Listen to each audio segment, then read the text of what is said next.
सब कहते हैं कि टाइम का सदुपयोग कीजिए, टाइम को अच्छी तरह से यूज़ कीजिए, एक एक पल बहुत कीमती है। हम बार बार इस बात को सुनते हैं, बड़ों से सुनते हैं। मैंने इसके बारे में बहुत सोचा कि इसका क्या मतलब है।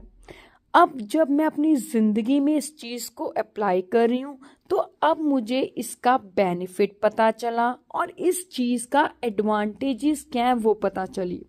पहले बात करते हैं कि टाइम का सदुपयोग का क्या मतलब है। मतलब अपने दिन के 24 घंटों को आप डिवाइड कीजिए। जैसे मैं एक प्रोफेशनल हूँ, टीचर हूँ, तो मुझे अपने स्कूल में टीच भी करना है, पर उसके साथ साथ मैं अपनी कुछ चीज़ों को, कुछ हॉबीज़ को पूरा भी करती हूँ। उसके लिए मैंने टाइम रखा हुआ है। जैसे मैंने अपनी एक बुक पढ़नी है, दूसरी थोड़ी सी मेडिटेशन करनी है, मैंने एक नई स्किल सीखनी है। तो ये कुछ चीज़ें मैंने अपनी एक लिस्ट बना कर रखी है कि मैंने कब कब किस किस पूरे दिन के किस टाइम पे मैं ये कर सकती हूँ। उस हिसाब से मैंने इस लिस्ट को बना रखा है। अब इससे मुझे क्या फ़ायदा हुआ। पहला फ़ायदा कि जब मेरा खाली दिमाग होता है तो मैं आलतू फालतू के चीज़ें नहीं सोचती। मेरा होता है दिमाग में कि मैंने अपनी ये हॉबी पूरी करनी है, तो मैं उसकी तरफ ध्यान देती हूँ। दूसरा फ़ायदा, कहते हैं ना खाली दिमाग शैतान का घर। जब हम खाली दिमाग बैठे रहते हैं तो या तो हम किसी के साथ लड़ने को सोचते रहते हैं, या हम किसी को क्रिटिसाइज़ करने में लगे रहते हैं, या हम किसी में नुक्स देखते रहते हैं। तो उससे क्या होता है, हमारी एनर्जी नेगेटिव होती जाती है। तो जब मैं अपने टाइम में अपने टास्क में लगी रहती हूँ तो मैं इस चीज़ से भी बच जाती हूँ। तीसरा फ़ायदा जो आज के टाइम में बहुत ज़रूरी है, मोबाइल की यूजेज से बच जाती हूँ।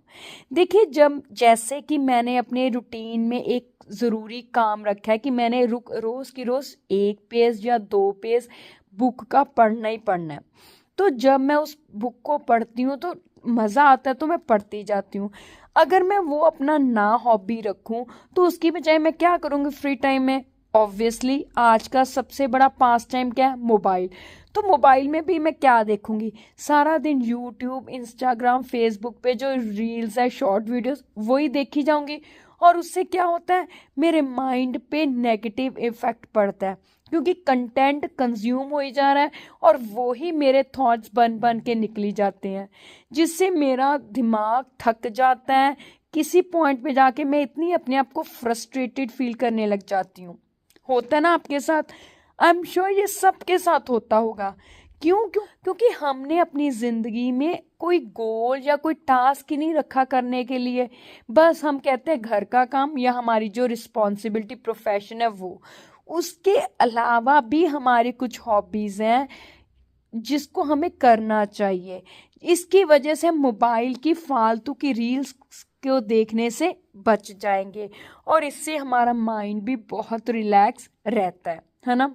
और क्या बात इसका एडवांटेज है कि टाइम का सही सदुपयोग से क्या होता है कि मेरे अंदर कॉन्फिडेंस पैदा होता है। एक तो मैं बुक्स रीड करती हूँ, मेरी नॉलेज बढ़ती है। दूसरी, जब मैं स्किल सीखती हूँ, कोई नई स्किल सीखती हूँ, तो उससे मेरे अंदर एक कॉन्फिडेंस आता है। जब 4 लोग खड़े होते हैं, इनमें मैं बात करती हूँ, तो मुझे एक नई आशा, एक नई कॉन्फिडेंस के साथ मैं खड़ी होती हूँ, क्योंकि तब मेरे में ये कॉन्फिडेंस होता है कि आज मैंने एक नई चीज़ सीखी। उससे आप में कहीं ना कहीं एक खुशी भी होती है ना। और कहते भी हैं कि लर्निंग की कभी भी कोई एज नहीं होती। आप जिंदगी के किसी भी वक्त, किसी भी उम्र में सीख सकते हो। ठीक है, तो इन चीज़ों से मैं बची रहती हूँ और खुशी भी मिलती है।